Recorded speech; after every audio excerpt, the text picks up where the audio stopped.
Sad to open today's show discussing the hardcore legend Sabu, who died Sunday at age 60 after concluding his 40-year career WrestleMania weekend in Las Vegas. A true pioneer in professional wrestling, Sabu was a 3-time ECW champion and 2-time NWA heavyweight champion who came to prominence in Japan with the Extreme FMW promotion before becoming a signature star of ECW, Extreme Championship Wrestling, under Paul Heyman.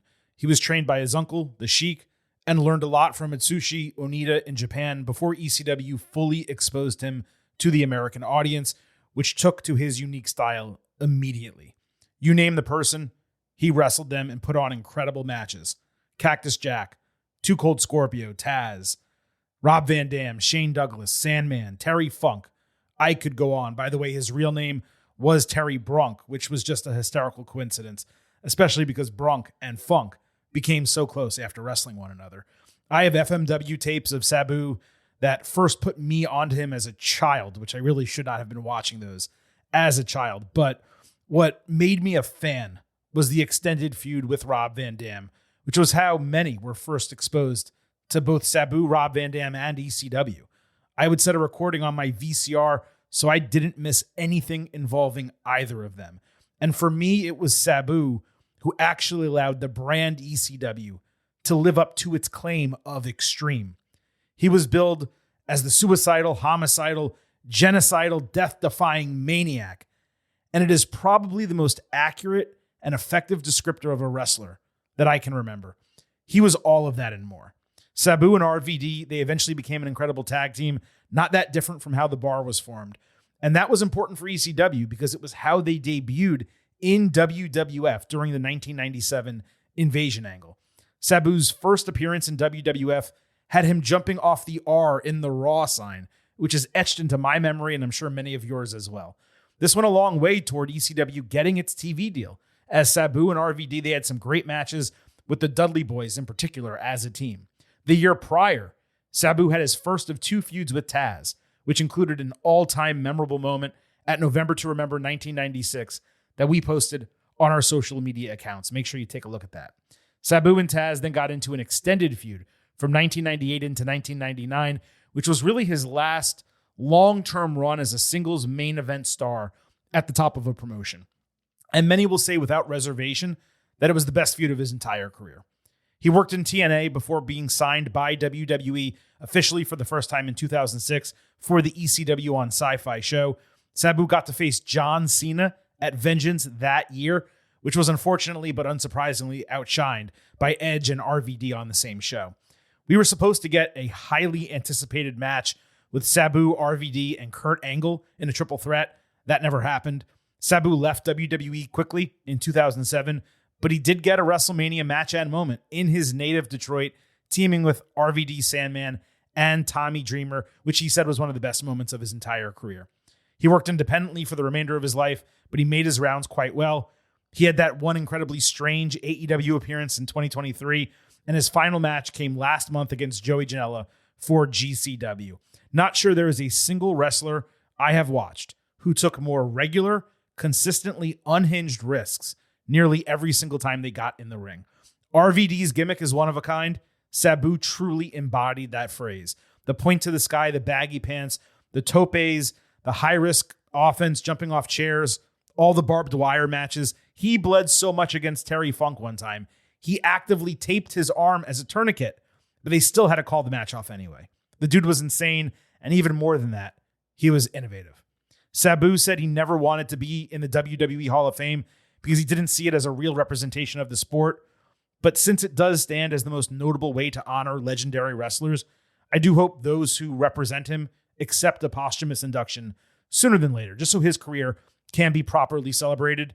WWE did a sweet tribute to him on Monday Night Raw, and I'm sure that's just the first of many that will come throughout the week. Rest in peace to Terry Brunk, Sabu, dead at age 60.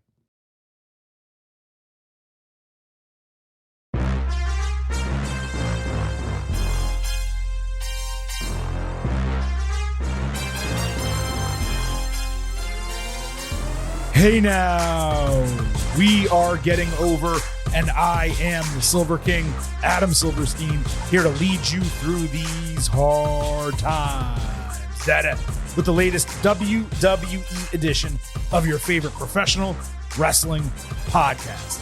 That's right, Getting Over is back once again, and we are here just days removed from the 2025 edition of WWE Backlash to not only take a second look back at the first premium live event since WrestleMania 41, but also break down everything that happened across WWE over the last week. We have plenty of show for you today, I promise. Multiple segments to get to.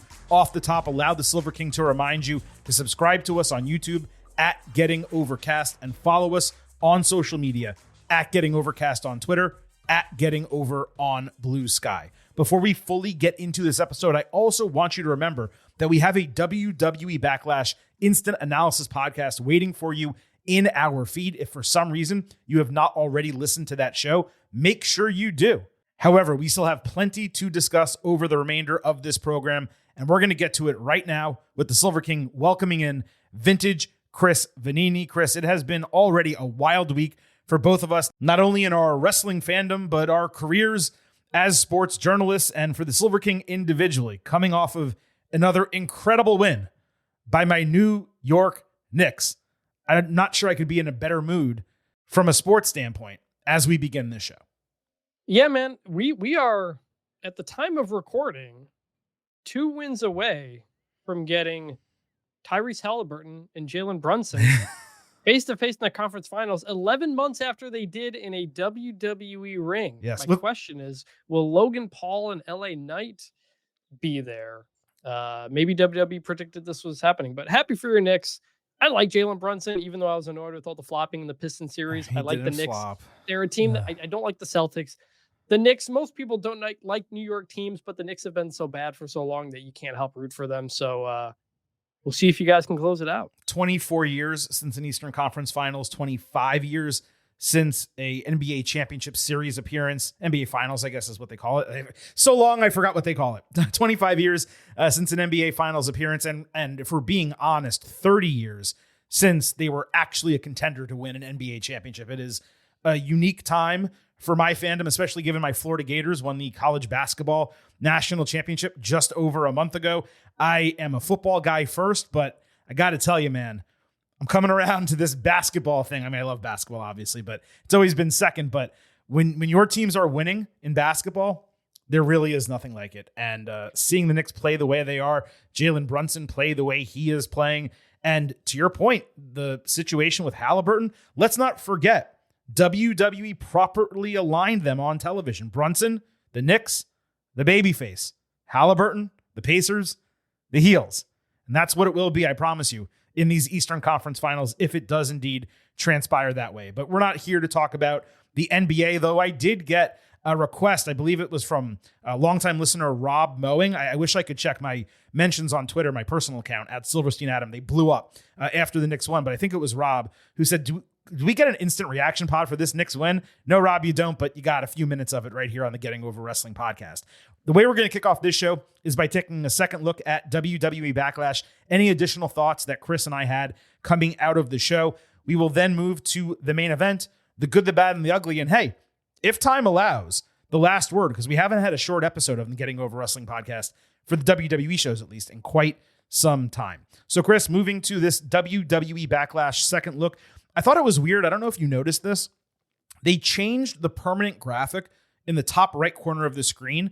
They added the event logo for Backlash, where recently it would say the name of the city or country where it's being held, an event. So it would say St. Louis there. And I actually enjoyed having the city there.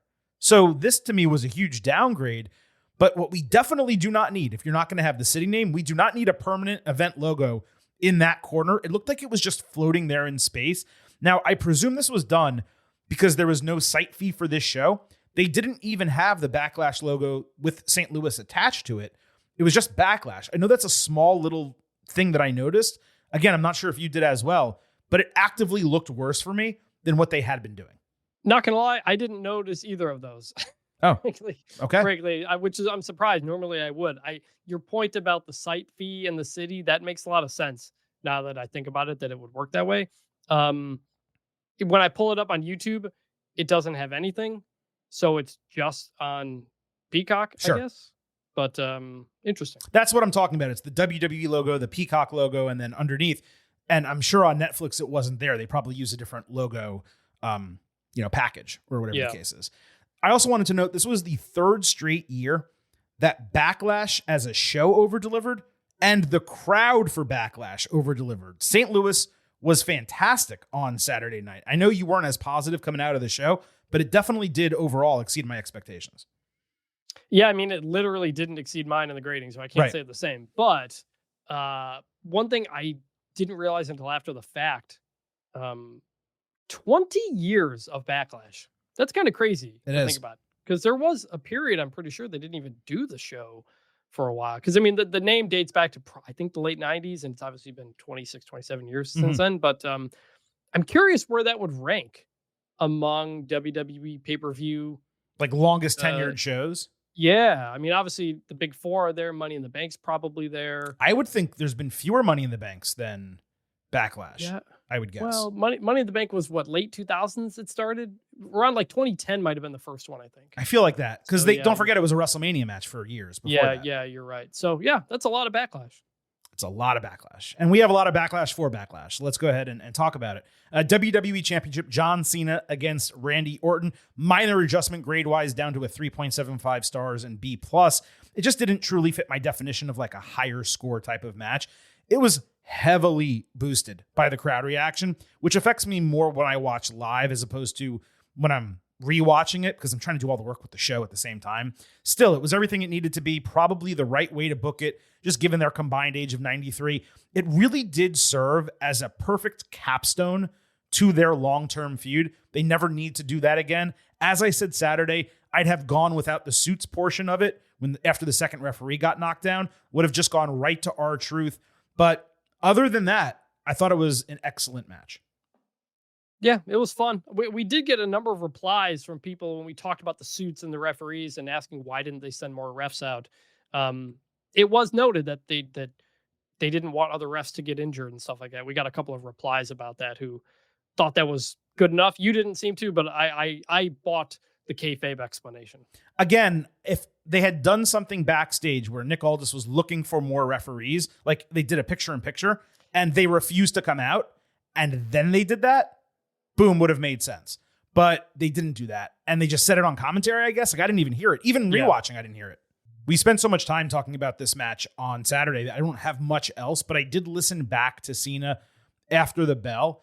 I maintain he slipped into a bit of that word life Cena there, which would be a huge positive if he gets rid of that stupid villain voice and figures out a way to actually be a heel as opposed to act like a heel, as we've talked about. We don't need to go over that again and waste more time on this particular episode, but I did notice that, and I was wondering if you did as well. No, not particularly, but I did have the same feeling at the end of that was a weird way to end the show, to just have Cena say something and then go to the turnbuckle and not have any. I thought in the moment, like his next opponent was going to come out or his next challenger, and instead it just ended. So. Well, they ended it, and then before they went to the post show, they lingered on him as like a transition almost. Is the way that worked. So it was just kind of interesting.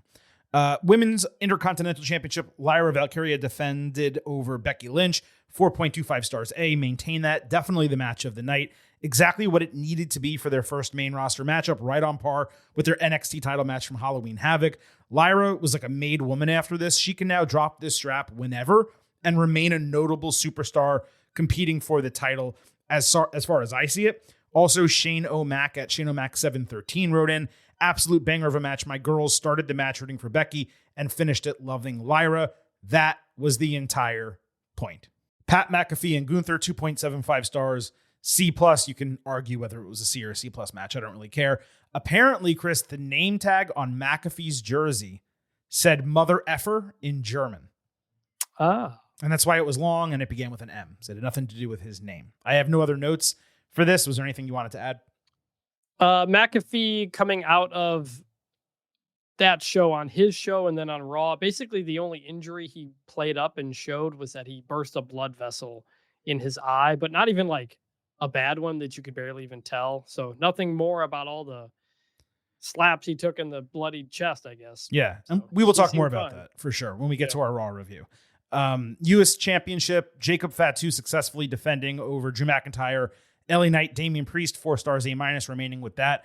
While the hair remains ridiculous, I will say this was the best Solo Sikoa has looked in a long time. I didn't really have much else to add other than the interference didn't take away as much from the match as I remembered live, and I said on the instant analysis. Obviously wanting something cleaner, a little bit more definitive, but the Jeff Cobb debut was strong as hell. I thought we nailed that on the instant analysis. We had someone write in at Uber Noodle with a bunch of numbers. I'm not going to go through the whole thing. That's his username, though. He said, I never quite got Jeff Cobb the way others have, but him with Jacob Fatu, that moves me deeply. And I think that's completely fair. I don't believe if you took Jeff Cobb, you put him in a WWE ring in a silo, you're going to say that's something they don't have when they have, Bronson Reed and Jacob Fatu and Solo Sikoa. Now, I'm not suggesting that Cobb is not as good or better than some of those guys. I'm just saying he's not that unique for WWE, especially at this age. And yes, I had my potential criticisms. We're going to see what they say Friday on SmackDown about just throwing him into what used to be the Bloodline 2.0. But the way he was able to go after named guys, a named individual in this particular case in LA Knight right away, and the way he sizes up with Solo and with Jacob, and certainly in the future with Bronson and Otis and some of these guys. I mean, yeah, it is real exciting, especially when you consider it from the standpoint of big meaty man slapping meat. That's what I want. Yeah, no, this was my favorite match on the card the first time through, and stood that way as well. Just a lot of fun. Great way to start the show. Good stuff. Ferb at the Ferb15 wrote in, how did you feel about Knight's performance in this match? I didn't feel one way or another about it. I didn't think it was poor by any means. I don't know what he's exactly suggesting, but did you think anything was particularly great or notably poor about it? No, just that I said at the beginning that he's crazy over He still. is. And his entrance and everything gets a lot. I do believe in general, he has been wrestling better over the last 6 months than he did since he had debuted on the main roster. Yeah, I'd agree with that. Intercontinental Championship, Dominic Mysterio successfully defended over Penta. 3.75 stars, B+, maintain that. Matt Sable at Matt Sable, that's just with 1B and 1L, wrote in, you guys were asking where the 25 to 30-year-old male wrestlers are who they push toward the main event. Dom is a good example of one of those. He has definitely grown on me. Yeah, you're right. Dominic Mysterio is one. Someone pointed out we didn't mention Ilya Dragunov. I don't know his exact age. He might be on the other side of 30, but he's younger than a lot of the other people over there. It remains to be seen if they get that true main event push, but there's no question Dom is the future of WWE. Yes. I'm very curious what his next thing is post Judgment Day, right? Which may be coming sooner than later, but he's found something and he adapts really well. Yeah, I don't really see him in the World Championship picture for at least, I want to say 2 more years. And when he does eventually get there, I see it happening via Money in the Bank. Unless he becomes so ridiculously over that they strap a rocket to him like Jey Uso and give him a Royal Rumble. But I think he's the type of guy, not 26, maybe 2027, wins Money in the Bank. I could see that for sure. Yeah.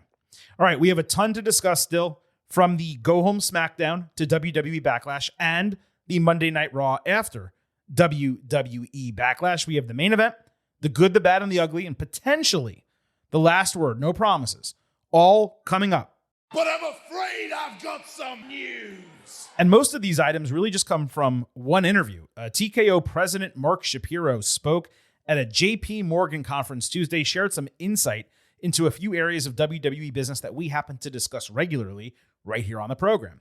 He said WWE anticipates on being at 200 live events per year, not increasing or decreasing that number. This obviously includes 156 weekly TV shows and then 44 or so other events, be it international house shows, PLEs, etc. The overall reduction of dates, it has been an obvious positive, but as we mentioned last week, they get into these periods of time where they shove a ton of special shows into a really short period, and that can be difficult. And that is really what we're experiencing right now, immediately coming out of WrestleMania. He said NBC Universal Peacock wants to renew the WWE PLE agreement, but he's in no rush to make a deal. It's not until March 2026, right before WrestleMania 42. As we all know, Netflix is going to be a major player for this. When they already have all the international rights, it would make sense for them to want the domestic rights as well. He insinuated that WWE PLEs will not be changing in format, saying they are, quote, very high quality and low volume. In other words, 5-match cards for the non-major shows, and hell, even some of the major shows, those are remaining. All they really need to do, though, is just add one more match. Make it 6. It'll be a lot more palatable, and it really should be easy to do that because there are 3 tag team and 4 mid-card titles. So just, spin a wheel, pick one, and put it on the show. That's all they have to do to make these more worthwhile.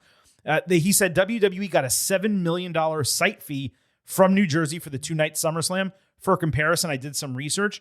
WWE got $5 million as a site fee plus $4.25 million in tax credits from Las Vegas for WrestleMania 41. So basically $9 million from Las Vegas. And you can get $7 for your second biggest show for 2 nights before potential tax credits, if there are any. Yeah, it makes sense to go 2 nights and go to New Jersey. That is a windfall of money. He said Raw on Netflix is up 14% from what they did on USA Network last year. Didn't specify ratings or viewership. Not sure if he's comparing American ratings to international ratings. So I have no idea what he meant by that, but that didn't sound right. And regarding WWE Unreal, the Hard Knocks style docuseries about WWE creative that's going to debut on Netflix, he said it will give just enough behind the scenes content, but it will not give away the secret sauce. Now, obviously, Chris, you and I will be the judge of that. Any thoughts on that comment or anything that Mark Shapiro said? Not particularly there. I talked to him a couple years ago for a story I did on that ESPN show Playmakers, because he used to be at ESPN all those years ago. Mm-hmm. But excellent nothing there show. that Way ahead of its time. Playmakers, incredible. But nothing in that is out of the ordinary, I think, to me, right? No, it sounded about right. I just thought you might have a couple takes on it here or there, which, you know what? Better for the show that you don't, because we get to move on.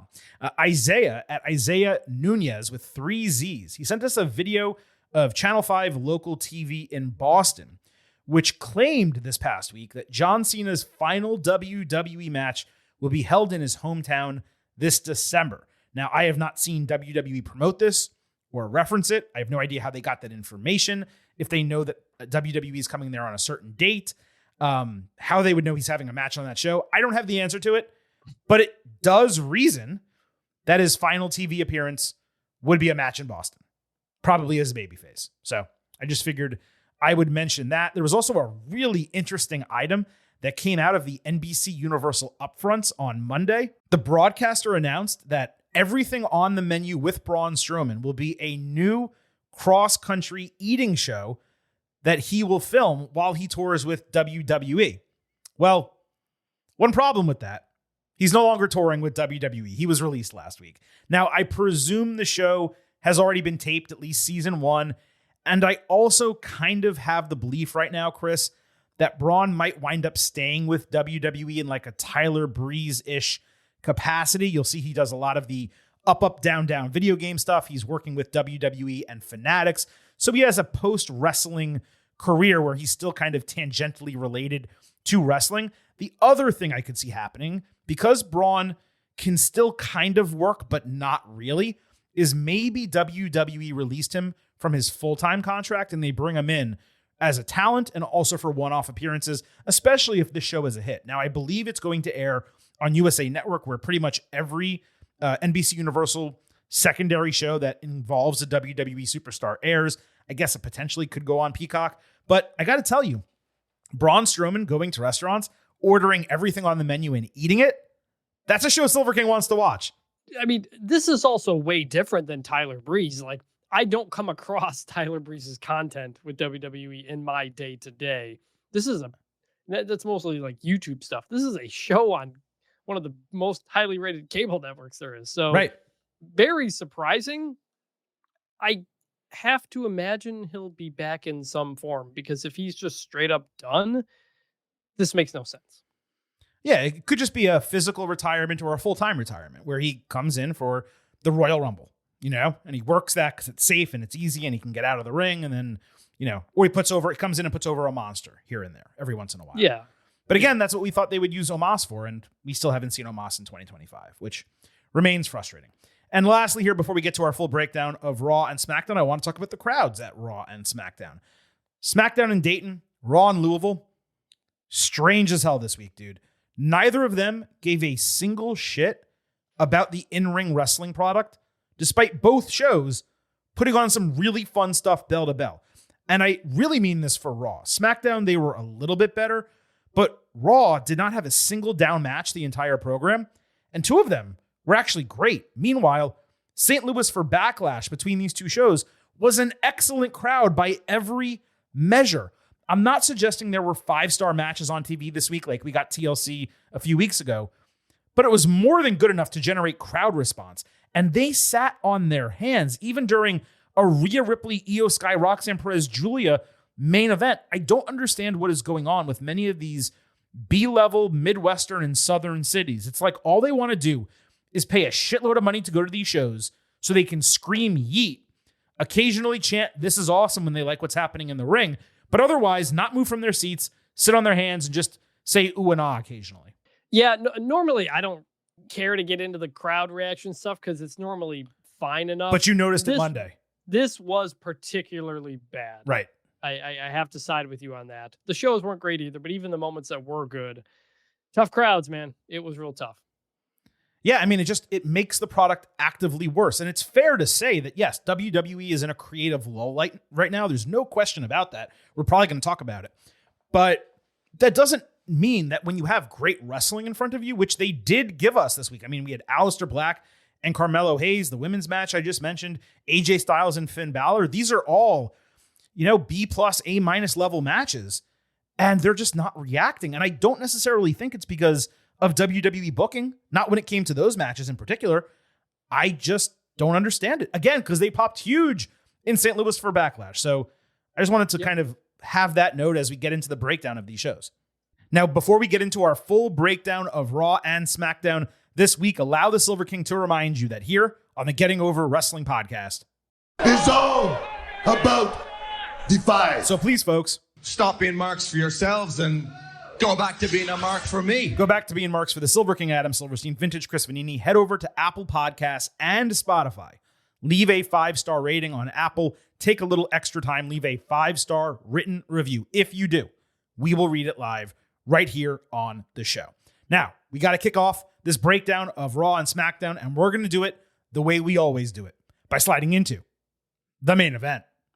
This is the main event. CM Punk opened Raw and did a Sabu tribute on the ring apron. He said he's rested, recovered, and pissed off, primarily at himself for trusting Paul Heyman, a fat little snake, a second time. He promised to choke him out. He also called him Penguin, and he referred to Seth Rollins as a Timu CM Punk. The Penguin line in particular popped me. Rollins' group, let's call them the Vision since they have no name. They came out with Rollins dressed like a cross between Blade and Crocodile Dundee. Rollins said Punk is gaslighting scum, and it was he who made his so-called best friend's life hell on the road to WrestleMania. Rollins said since Punk desperately wants to be a victim and a martyr, that can be arranged. Braun Breaker attacked. Punk got some shots on Rollins. Sami Zayn and then Jey Uso saved out of the crowd, one after the other. The heels had the momentum, but chairs were eventually brought in. It felt a bit fast for me, Chris, to have all three babyfaces fully aligned, especially without the heels first having a one-man advantage. Generally, what you do is you put the heels ahead of the faces with the numbers game. And since we've discussed how Rollins' group feels incomplete without a third wrestler or a fourth person to kind of make it a true faction, I was surprised it went this way. Now, they probably need more than 3 wrestlers after this. They should be adding a pair of people, maybe including a woman like we've wanted. Beyond that, Rollins was spot on with his takedown of Punk once again. They are entirely in the right. And lastly, maybe it was just me being frazzled watching this at halftime of the Knicks game. Maybe it was the crowd. It did feel a little bit paint by numbers. Given what happened to Punk over the prior 3 weeks, I expected him to trot out there and explode on the mic with tons of passion. And instead, he was reserved. We just didn't get that. There's 2 different versions of CM Punk. There's the fiery guy who you can't contain. You'll remember that promo we cut on the road to WrestleMania where he jumped on the announce table, tore down the Rock, and did all that. And then there's the reserved guy who comes to the ring and storytells. And both of them are solid. But when you're expecting one and you get the other, It's a little bit of a jolt to the system. And I was expecting the one who was going to come out on fire, pissed off at this guy who's his huge rival right now. Well, the other thing is like Heyman turning on Punk wasn't like that big of a betrayal because he was literally only partnered with him for one night. Right. So it's not like they had this, I can't believe it. It's not like he could really go into, I can't believe Paul Heyman betrayed me by best friend. Like, no, of course he betrayed you. And also he's betrayed me before. So he only walked out with him one total time on, at so WrestleMania. Like, that was it. The only time. So there wasn't a ton to like really sink your teeth into on that front. But I agree that this all did kind of move quickly. And to your point about the baby faces being aligned, that sets up, I think, a situation where eventually the numbers change and maybe Seth Rollins' team does get another person, but not quite yet. There was also a close-up of Breaker's hands while he was throwing punches during the segment, Chris. I don't know if you noticed this. They were literally orange. I'm not figuratively, not tannish. They were orange to the point he looked like he was a Bengals wide receiver out there. Someone needs to have a talk with this kid about the tanning. I wrote down yellow. His hands and his face were completely different shades. He looked like an Oompa Loompa. Shades. What'd you say? The hands looked like Oompa Loompa's hands. Yes, the face was red. The hands were like yellow. It was notable. But I will say, he looked great in a suit. He does. He looks great in a suit.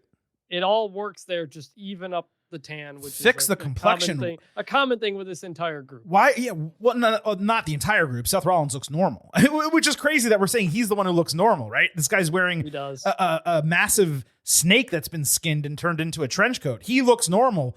Now, Heyman I thought was okay. I think his has faded and he now looks back to normal, but someone's got to talk to Breaker. It's ridiculous. I mean, we had Adam Cole over in AEW, looked jaundiced. He was pure yellow. That's why I say this is orange, because it was more of a orange tan yellow as opposed to like the sickly yellow that Adam Cole looked like for really like a month on end, maybe 2 months on end over in AEW. But these guys got to get this right. You're in front of a camera. When he goes to make, like when they're walking backstage and he walks by makeup, do the women look at him and say like, oh yeah, no, that's the shade you should be? It doesn't make any sense. Yeah, it's noticeable, but overall, everything else, the aesthetic, everything else looked good. Everything else looks great. We should not be spending 90 seconds to 3 minutes talking about his tan. It shouldn't be a conversation on the show, but it has to be because it's so ridiculous. Punk and Zayn against Rollins and Breaker was announced as a match for Saturday night's main event. Sami backstage tried to get on the same page with Punk, noting how they both have similar goals, but they're only going to achieve them if they get the heels out of the way first. Braun later fumed backstage. Seth got into his head, saying the faces have no idea what they can achieve together, they being the heels. Rollins then whispered an instruction into his ear and told him to have fun. I thought there was nice build throughout here. I find this match to be the perfect type of bout for a show like Saturday night's main event, kind of like classic WWF style for these shows where you have two big baby faces and two big heels and they fight each other. And I'd actually prefer they not put PLE level matches on Saturday night's main event cards, since the titles don't change hands anyway, as we learned with the first one and really the second one that we got to see. So this is the perfect type of match for that show. At the same time, I'm excited I'm not going to this Saturday night's main event. It's happening in Tampa. I was going to go down for that extended weekend, see 4 WWE shows in a row. But the way things are building for this, I'm pretty happy that I've decided not to attend. I think you mean going up, right? Well, it's northwest, but it's mostly west. Over. I really should have said over. Yeah. Yeah, like, they have this and we have Jay Braun next week, so it's like, it's tag team stuff is classic Saturday night's main event. I agree. If it wasn't like far, I might go. Oh, if this was in Sunrise, Florida, right by me, or Miami, I would go. But for me to drive 3.5 hours or 3 hours for 4 separate shows, and 2 of them are TV. One of them is where this and the Jey Uso match that we're going to talk about are the main events. And yeah, NXT Battleground looks great, and I badly want to see that.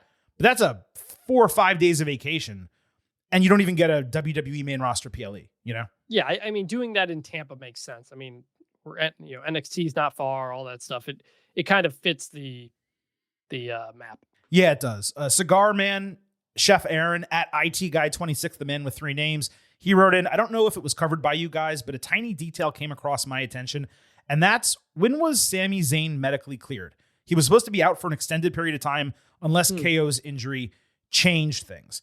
Now, that's a really good point, but don't forget, he missed all of WrestleMania. And he just came back on the Raw after WrestleMania to celebrate with Jey Uso. So to me, that was a long enough period of time for him to be out.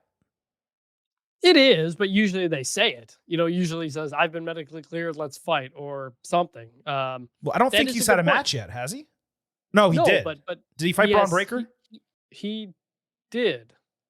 Yeah, and he got destroyed by Braun. Right. Yeah, he got physically involved with stuff too. Yeah. Yeah, so I guess we're kind of past that anyway, but they didn't announce it. So that is notable, I guess. All of this really brings me to another conversation topic, and it's something I was kind of hinting towards and touching on in that breakdown with Punk and Sammy and Rollins and Breaker. And we did discuss this a couple weeks ago, but it is screaming in our faces now that Sammy is in this spot solely as a stand-in for Roman Reigns, who is, again, immediately absent after WrestleMania, just like he was a year ago. It took Roman 6 months to return to TV and have a match last year. In the end, he worked TV for 2 of the 8 months over the latter half of 2024. Through 5 months of 2025, since we know we're not going to see him until June at the earliest at this point. He's wrestled 2 singles matches and a Royal Rumble. And he's made a handful, at most, of TV appearances other than that. Contracted dates are contracted dates. And Reigns does not need to be a full-timer in 2025, just given the way his stature has been raised and how much work he did put in during the pandemic. But with Roman and Cody Rhodes simultaneously being absent, plus this John Cena heel turn not taking off like a rocket ship that they probably expected and we hoped. And also Jey, frankly, holding one of the heavyweight championships.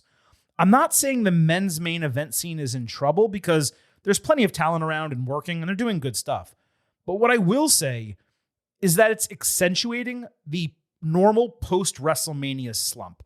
Creative always goes into a bit of a lull in May and June, really until the summer begins. But it's being accentuated by the fact that these major stars are not around and they're actively running a program right now, Chris. And this is to the point you made about Punk and Heyman only being on TV one time together as an actual pairing, right? And that's in the main event for night 1 of WrestleMania 41. The person who Heyman truly turned on is Roman Reigns. Yep. And he is not on television handling this. He showed up the night after WrestleMania and he got taken out by Braun Breaker. And now he's just okay not being around. We have not been told that he's seriously injured, that he was hospitalized and he's out of action for the foreseeable future. He's just disappeared. And when you combine that disappearance with these special events, one after another in a short period of time, yeah, no shit, WWE's not red hot coming out of WrestleMania. Well, that's also why Paul Heyman gave his Roman Reigns explanation to Jey Uso. Right. Because that told me, well, Roman's not going to be on the show for a little bit. You have Jey and Sami standing in for Roman. Correct. So, the Roman stuff, it's been this for years. He's great. I wish he would be on more. He's not. It sucks. And when you leaned on so many part-time guys, or at least super veteran guys going into Mania, you were instantly not going to be able to continue that on top of no Cody Rhodes since WrestleMania. Right. So, when he comes back, that will help. But Raw has been missing that for a while. Go back to Gunther's reign as champion. Before that, it was Damian Priest. Raw has not had a great men's main event scene for quite a while. Since Seth Rollins was champion. Yeah, because everybody else is over on SmackDown. And that's just the way it's been for a while. So what if we get a shakeup, a draft or something, get Randy Orton over to Raw? I don't know, but it's been lacking for a while. And it's okay that Rollins is the main character in this story because he's the one who authored and executed the turn and Heyman's right there with him, and that's fine. But his antagonist, if he's the protagonist, then the antagonist is Reigns. And he's just not there. So yeah, Punk is there, and we know Rollins and Punk hate each other, and they're going to keep feuding, and that's fine. But in this particular storyline, he's the 1B. Reigns is the 1A on that side. And he's just nowhere to be found. Correct. And it's been frustrating for a while. Yeah, it really has. So I just wanted to make sure we had that conversation because, I mean, he's a name that we haven't even brought up on the show because he hasn't been on TV.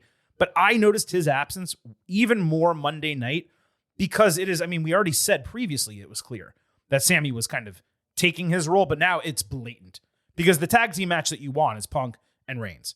And instead you're getting Punk and Sami, and who knows, maybe you get Punk and Jay after that, and then Reigns comes back and you're still doing the tag team feud because you have to have that match. You have to, at some point, Chris, right? Have Rollins, Breaker, Punk, and Reigns. Yes. And Roman Braun is going to be a huge thing. Like, if they do it, you know, these might be things you're saving for SummerSlam, though. And so until then, we wait. It kind of feels like that. Roman schedule. Like, it kind of feels like we're going to be in this tag team situation for a while. That match will be at SummerSlam. That's the way it feels. And Rollins eventually, before the end of the year, wins the World Heavyweight Championship. And Reigns challenges him for it at WrestleMania 42. Like, that's the way it feels like this is going. Could be. That makes sense. Yeah. All right. For the second half of this main event, let's stick with Jay. So Jay against Logan Paul was also announced for Saturday night's main event over the weekend. Jay basically opened hour 2 of Raw. And it's like this dude heard what I said about eating with the kids last week and thumbed his nose at me because he did twice as much with like 4 different kids on the way to the ring this week. He also did the encore. Jay cut a brief, basic promo at Logan before Gunther interrupted, saying being a champion is about pressure and Jay is not natural in that role. Gunther announced, as Adam Pearce earlier hinted backstage, he is getting a title rematch on the June 9th Raw. And he hopes it is Jay he fights so he can put him in his place. That gave Jay a chance to cut his best promo since the go home to WrestleMania, saying he is in his place right now, at the top with the title. He was super fired up. The Jay promo at the end made this entire thing worthwhile. I'm not sure about this rematch, Chris, but it coming 48 hours after Money in the Bank, that is immensely interesting.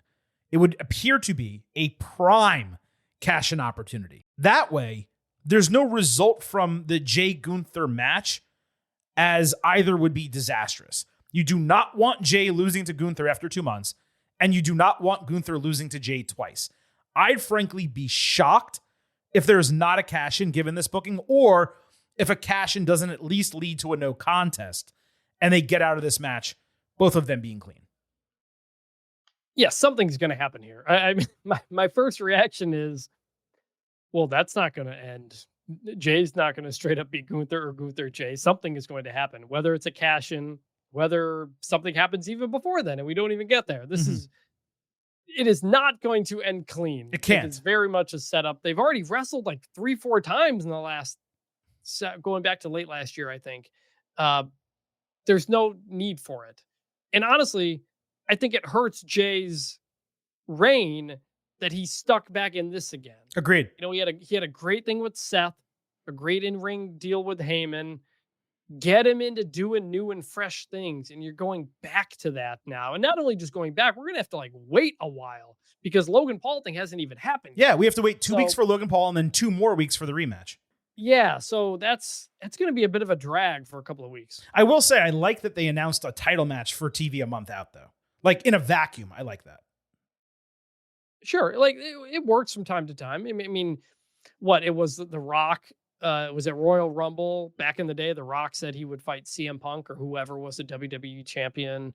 So yeah, it works, but I'm not excited for Jay Gunther. So I'm like, not like, oh man, I can't wait for that. Right. That's not getting me to buy tickets to the show necessarily, but people love Jay, so maybe it will. The other part that's crazy about this booking, Chris, is this is the brand new World Heavyweight Champion, a massive fan favorite.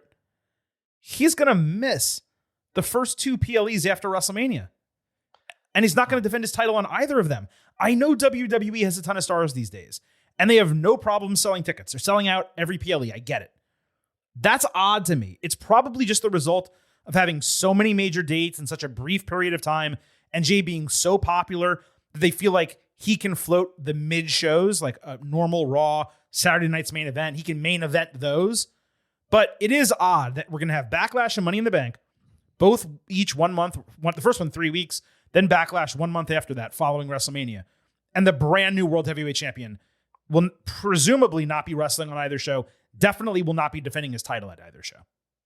Look, maybe John Cena was right in that he has the only world championship belt at this point, and Randy Orton has no other opportunities, because that's treating the belt and therefore the champion like he's the Intercontinental Champion and not your world champion. It is not indeed. good. Yeah, you're 100% right. And lastly, when it comes to Jay, in the middle of a Ludwig Kaiser interview that was based around him not getting time on the mic or in the ring, they cut away from him before he could speak, which I always think is funny when they do that. And they noticed that Braun had laid Jay out with Sami and Punk crouching over him. That was it for Raw. Even though we just broke this down in 3 parts, it kind of felt like half of a TV storyline, because what you would normally do is either book a tag team match or a singles match for the main event of the show, and you would be building to that for the remainder of the program. Instead, it just ended there. So we didn't get anything in terms of adding members. We didn't get a match on the show. It did leave me wanting more, and maybe that was the point. Tune in next week to see what happens, but it felt like half a storyline. We were 2/3 of the way through the show, and I thought to myself, what is the main event for this show? Like, I had forgotten until almost getting into that last. Well, they did promote it multiple times, though, to be fair. Like, No, you but shouldn't have forgotten, but you did. Because the previous 2 weeks, they had done a really good job of Yes. telling a story from the beginning of the show to the end of the show. And that's what keeps attention, and that's what keeps me invested in Raw. And instead, it was a start to something that didn't finish and a finish to something that didn't really start, other than telling us that when they were walking into the arena. And Chris, that would be a great way to transition into our next segment. Except I need to remind everyone here that on the Getting Over Wrestling podcast, I happen to love the number 5. and I hope you do as well, for $5 a month, $50 for the entire year, you can become an official Getting Overhead. Just visit buymeacoffee.com/gettingover. Sign up. You'll get bonus audio, the fastest 5 minutes in professional wrestling, instant reactions to every major show, and exclusive news analysis every week. You can sign up and financially support the continuation of the Getting Over Wrestling podcast by heading to buymeacoffee.com/gettingover. Now, you mentioned the women's main event on Raw. That is the way we are going to lead our breakdown of everything else that happened on Monday and Friday. And we're going to do it in the good, the bad, and the ugly. Hey, yo. Survey says one more for the good guy. Say hello to the back. Don't sing it. Bring it. Io Sky and Rhea Ripley fought Roxanne Perez and Julia in the main event of Raw. The heels cut a tape promo saying they are on Raw to take over and they're going after the 2 best to steal their spots. They looked incredible visually here, almost like video game characters. Io in a tape promo said the heels are good in the ring, but they don't deserve respect, and she'll win just like she did at Mania because she's unstoppable. Interestingly, Ripley never got a promo, which she probably needed one more than anyone else in this group. Julia's first main roster entrance, it was awesome. She looked cool as hell. Rhea came out after Io, the actual champion, which I thought was ridiculous, even if she is the bigger star. There wasn't a commercial break, so there was really no reason to do that.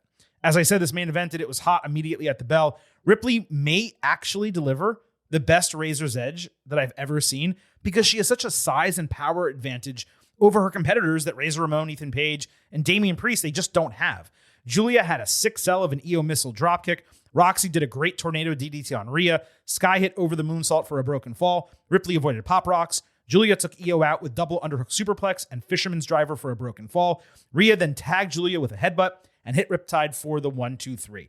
Rhea raised Io's arm after the bell, but she stared down the title for a bit, despite showing respect before she left the ring first. It was not until the finish that the fans stood for this match. They were awful all night. This was a great battle. It was probably a little bit too clunky in the finish. It appeared that some people just were out of place, just a miscommunication or something like that. That said, I don't believe the right side necessarily won. Julia and Perez, they have lost every single match they've had on Raw and NXT for the last couple of months. How is a crowd supposed to care about new talent if all they do is lose immediately right off the bat? That said, if you're booking this, who exactly do you pin? The champion or the most dominant woman in the entire company? WWE was stuck between a rock and a hard place here, which frankly, I hate to say it, it's probably why the match should not have happened. But they did book it, and they put themselves in that position. Ripley perhaps should have taken the fall in creative fashion, a tight pinning combination, something like that. Use a weapon if you need to. Julia taking the L was not ideal, but she lost to the most popular woman in the entire company. And Perez has been defeated more often recently and actually had matches on Raw. So spreading that around was probably not the worst decision. I'm glad it was clean. It stood not only as a worthy main event, it was the best match on the show. I thought it was probably the best segment on the show. No brainer good, 4 stars A-. I love that the women's division is thriving. It was good, and I liked it, but if you're not someone who watches NXT, this is a very weird main event to you. Because like you said, Roxanne and Julia, they haven't won anything since they got here. Their purpose is not like totally clear. And are they like called up for good now? This isn't just like a residency. No, they're NXT superstars. Now they're going to get called up, and they're going to be drafted in the WWE draft, and maybe they're temporarily there because they're filling in a role for someone else who got injured, or WWE just wanted to feature them. I'm not 1,000% sure, but no, they are not called up, and that was made clear last week and the week before. Yeah, so it's like, I understand the fans being a little like not into it, especially if they don't know who they are.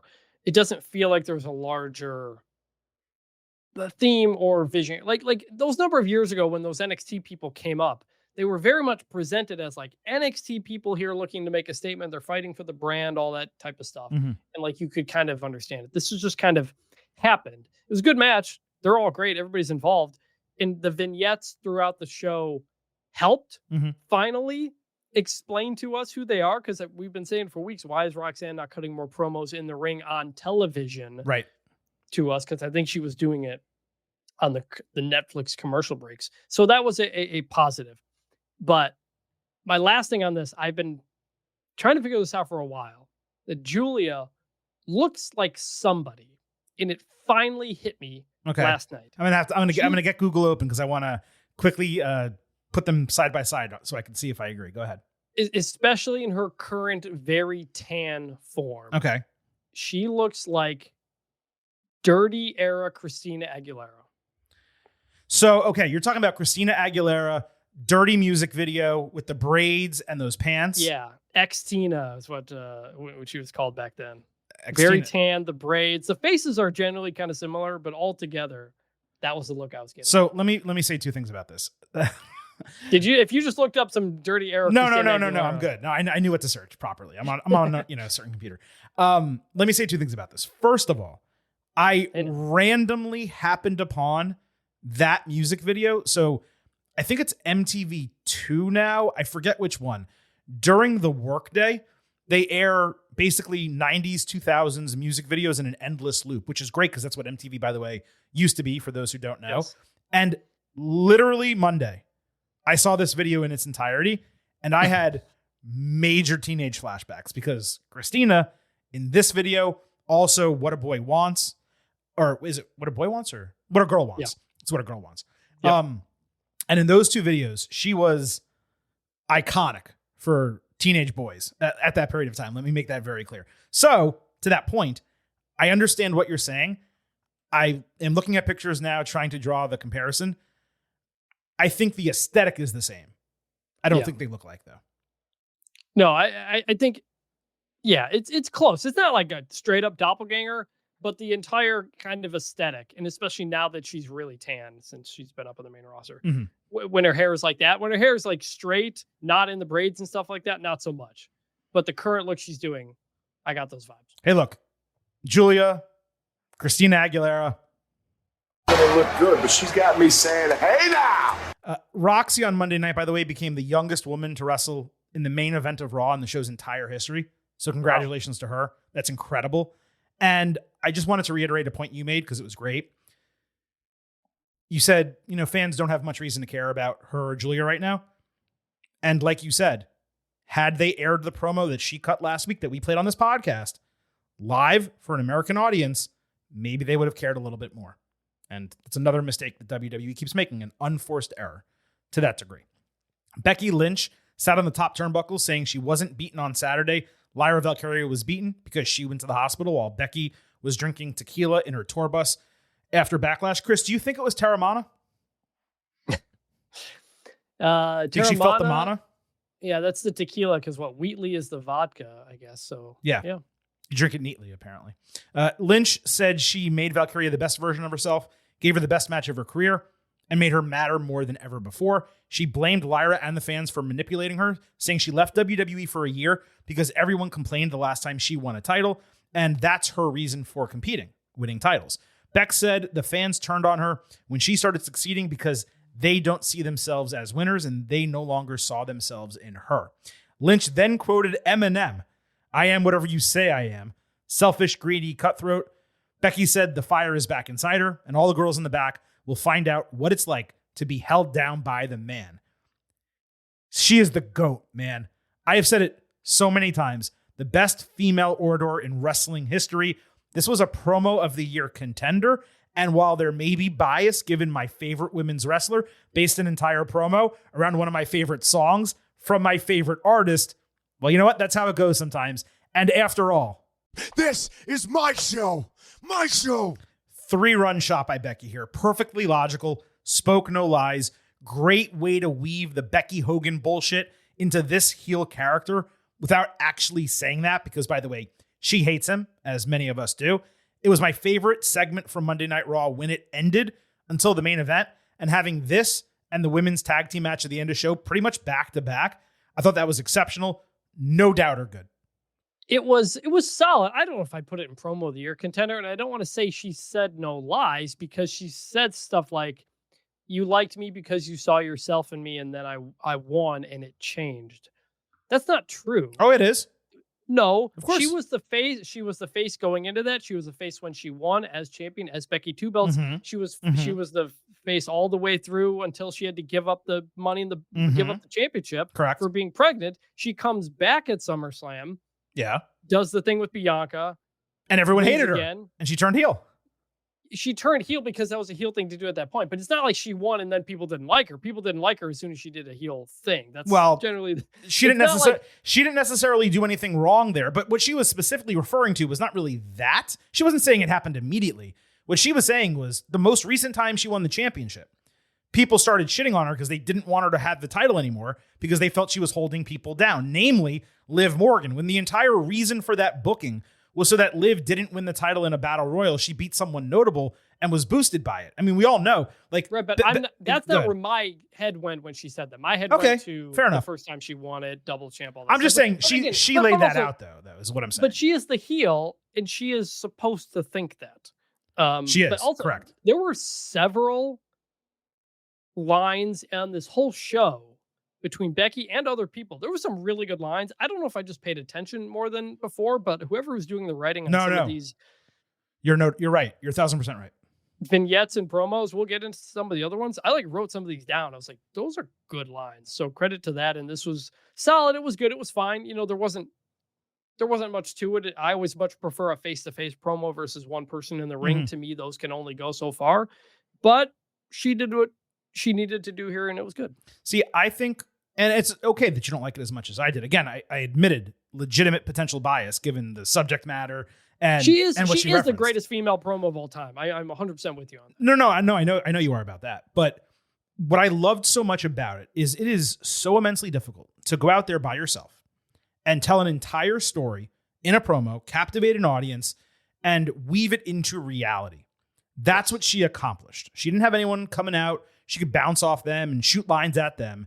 She just straight up said, this is, I don't mean to quote it, but I guess I am whatever you say I am. You say I'm selfish, greedy, and cutthroat. Okay, that's what I'm going to be now. And it's such a genius, character direction from her. Like being held down by the man. People calling her Becky Hogan when that was bullshit from the start. When people started saying that on social media, given everything I just explained about what she did with Liv. Crazy. It's not crazy for people to say that when she has done this twice. What do you mean? She's not Hulk Hogan, but for the the Bianca thing, and then for Bayley to get knocked out and Becky comes in and wins. Wait. In the hold moment, on. yeah. Hold on a second. She did the Bianca thing so that she could work heel and that Bianca could become a bigger babyface and beat her, which was accomplished. Her kayfabe character acted like Hulk Hogan. That yes, but they're saying it in reality on social media. They're saying this person, Rebecca Quinn, because they're getting worked, and that's why wrestling is great. Okay, that's what I'm trying to say. They think there's a group of fans in reality who think Rebecca Quinn is Terry Bollea, who she is going in and demanding that she win championships and keep women down. When what we have seen on television, both from her character, we know that she's doing that in her character, but also what we've seen in reality on television, like the real life Becky Lynch, the character and what she's accomplishing, is she's put over Bianca Belair, she's put over Liv Morgan, she's gone to NXT. We interviewed her about this. We had a whole conversation with her about this. You can listen to it on our archives. You can find it on our YouTube channel at Getting Overcast. She went to NXT and elevated Tiffany Stratton, got her ready for the main roster. She put over Lyra Valkyria, okay? And then when she was champion on Raw, what did she do? She forced the company to give her matches with Tegan Nox and Dakota Kai, I believe, and Michin, I want to say, and a couple other women who otherwise were just not being featured. She did whatever she could for all these other women. So in character, she is now being that. She's holding women down. But the reality of the person, Rebecca Quinn, she is nothing like what people believe she is just because she won a couple titles they didn't want her to win. Also, right? I don't think for the record, I don't think anybody actually thinks Becky's coming back and saying, "Oh, that doesn't work for me, brother," and changing the creative. she is being presented as the Hulk Hogan. People think she individually screwed Bayley, not in kayfabe. Which is, well, then it's working. what they're doing, even if I'm just saying. I know I went on a rant. Look, you guys know how I feel about Becky, okay? And especially when there's two things that bother me. One, I like her a lot. And two, when people mischaracterize wrestlers' intentions. Not just her, anyone. So when there's a perfect storm there, Silver King's going to go on a rant about it. Did not expect to do that. All right, we got a lot more to talk about. The Green Regime, which, by the way, I love that, was in mourning holding eulogy, in Nick Aldis's office. That's probably one of the other lines you were going to mention. When Zelina Vega came in calling her pathetic, I'm pretty sure they just invented that word, by the way. Chelsea Green shot at her for having no girlfriends, so she proposed a tag team match against her and a non-existent friend. Chelsea wasn't exactly wrong, but WWE released Zelina's friends out of nowhere last week, the KCs. The surprise partner was ultimately a returning Alexa Bliss coming back in her home state. The pop was strong, maybe a tad underwhelming compared to the way fans reacted at the Royal Rumble, but that was a lot more people, so maybe not. Perhaps part of the reason, Chris, I think her music got remixed, which was unfortunate. But WWE cameras did get a shot of a fan whose jaw literally dropped, and that will be used in video packages for years on end. We had Vega and Bliss against Green and Piper Niven. Fans were on fire for the Alexa hot tag. She landed Twisted Bliss on Chelsea for a broken fall, then kick aided Zelina, hitting a code red on Piper. Bliss ultimately countered Unpretty Her into the Abigail DDT for the huge win. Major pop at the end. The code red spot was sick as hell, but the entire return segment was a no doubt hit. Alexa looked great. She wrestled better than she had at any other point in her short return this year. Obviously remains to be seen what's ahead. This was an easy good. Easy good. Glad she's back. The music was not great. They kept the intro, which is good, but it's a kind of music where it takes a couple seconds for it to hit you that it's Alexa Bliss. It's always been like that. I was at the Royal Rumble. The reaction took a second or two to get there. It's not like she had iconic music or anything, so maybe we just hate new music to hate new music, but it was unremarkable. She had music that didn't need to be changed. That's really the key. It's not that it was great. It just didn't need to be changed. Correct. That's always the question. Are they changing it because of some licensing thing with the old CFOs, or is it just they want to change it? If it's just the latter, you don't need to change it. I love the assisted destroyer in here because Zelina doing that to Piper would make no sense. She should not be able to do that. So the combination of that happening was a really cool set. I thought they worked really well together. Like, could be a good tag team. I had the exact same thought. It's like, man, they'd be a great tag team, but I love that Zelina's champion and Alexa would be a great IC champion also. So what do you do? So, but overall, this was good and enjoyable and definitely a good. It's ladies' night here on the Getting Over Wrestling podcast. Charlotte Flair opened hour 2 of SmackDown to 0 reaction, legitimately. I believe she had a remixed Titantron and presentation. Immediate boos, though, when she tried to speak. She claimed her match with Tiffany Stratton was the greatest in WrestleMania history and put herself over for taking Stratton to the limit, despite only being back for 2 months. Flair said she was focused on regaining the title, then complained about fans disrespecting the GOAT of women's wrestling, threatening to leave and never come back. They continued jeering her, so she slammed her mic down and began walking out until Jade Cargill entered, doing a whole Cowboy Carter type deal before staring down Charlotte. Jade grabbed the mic, telling her to get to the back of the line. Aldis tried to stop Flair from leaving, telling her to be a leader and not throw a temper tantrum. Bliss then is outside in the parking lot.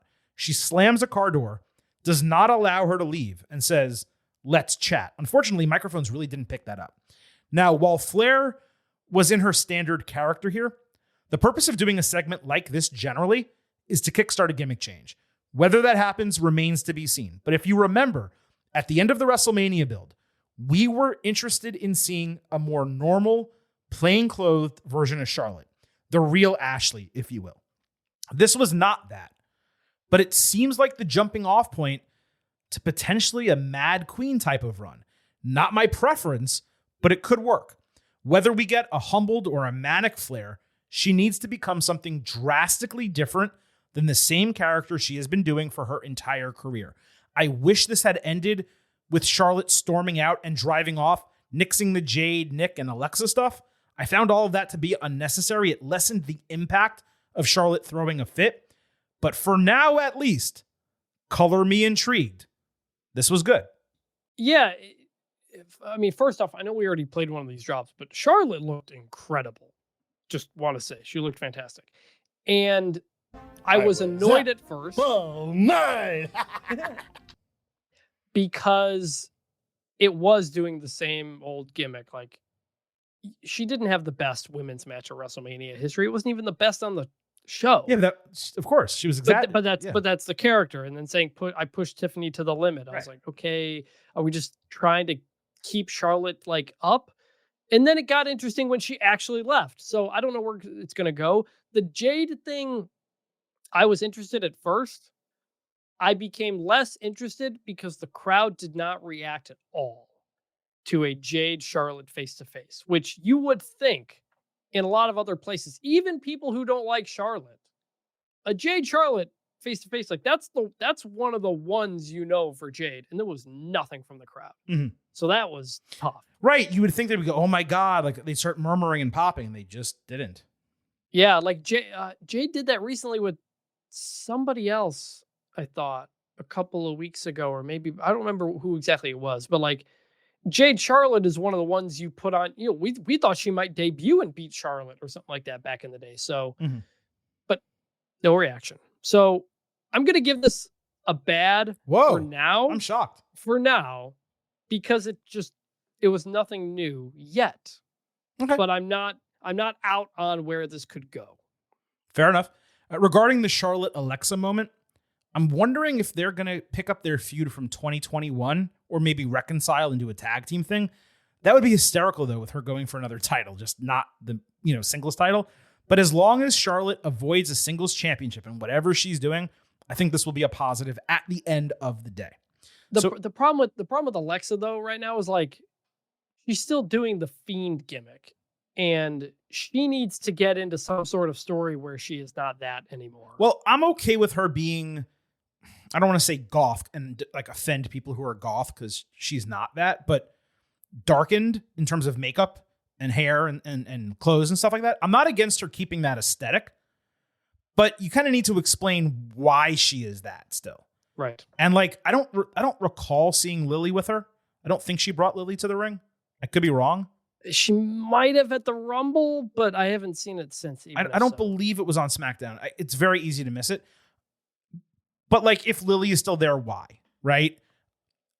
Are they dropping the Wyatt Six entirely now? Because they were teasing them when she was previously on television and she was supposed to basically be their leader.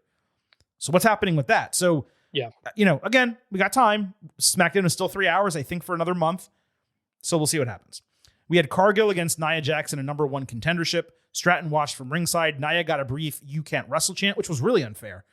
Jade went outside and actually kissed her husband, Brandon Phillips, who was in the front row. I should note that when Cargill walked into the arena earlier in the show, she threw a perfect strike with a water bottle, hitting Naomi's face on a TV truck. So I'm sure he was proud of that. For those who don't know, he's a former MLB All-Star, and he played for the Cincinnati Reds. That's a team I know him from, at least. Jade landed a Samoan drop, reversed a suplex, and hit 2 crescent kicks plus a spine buster. Nia caught her for a Liger bomb. Cargill tossed Jax off the ropes in a frog splash. Naomi attacked Tiffy while the match was ongoing, and that distracted Jade. Nia took advantage with a senton and annihilator to get the win. Just the second time that Jade was pinned on the main roster, yet exactly what we expected last week when this was booked. Actually better than expected because Naomi never even bothered going after Jade. Given their family members, I actually hope this Naomi and Nia team up as something longer term. At the same time, it seems like it's kind of coming at the expense of Candice LeRae, who hasn't been on TV in a long time. This match was quality despite neither being the type who generally lead bell to bell. Jade has just been so much better than she was before in her most recent return. Even those who have hesitated to give her credit for improvement, you cannot deny that she's been better the last 2 months.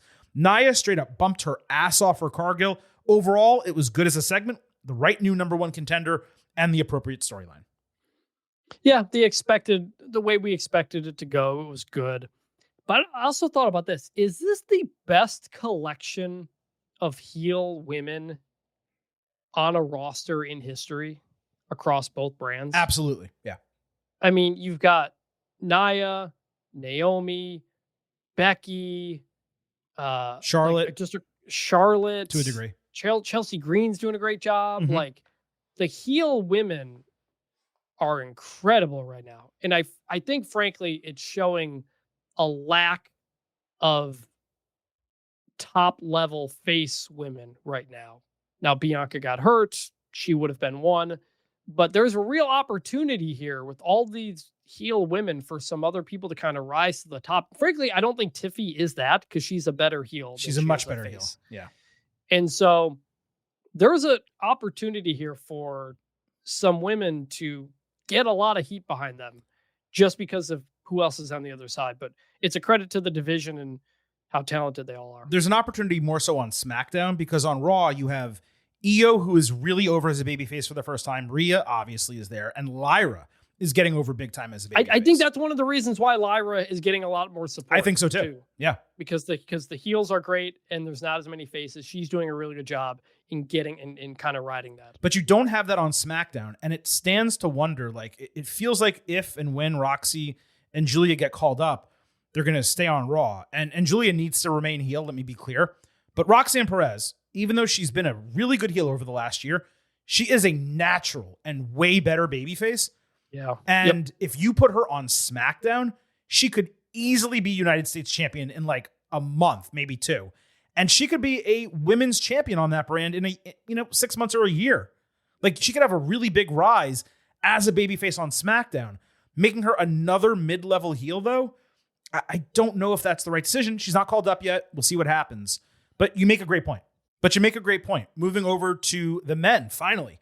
Penta against Chad Gable. Pat McAfee literally got a hero's entrance after the wrestlers had already been announced for the match, which, Chris, I thought was patently ridiculous. He later got a standing ovation and fan chants standing on the announce table to soak them in after this match was over.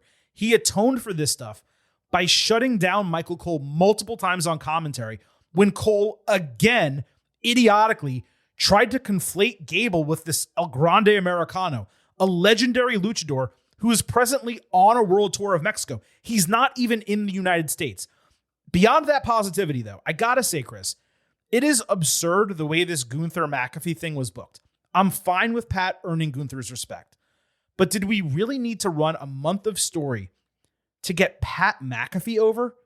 Could we not have done this with Austin Theory or Karrion Kross or a wrestler who could actually benefit from a time in the spotlight long term? And McAfee, he does all of this. And this is what you mentioned earlier. He doesn't even miss a week of work despite getting the shit kicked out of him.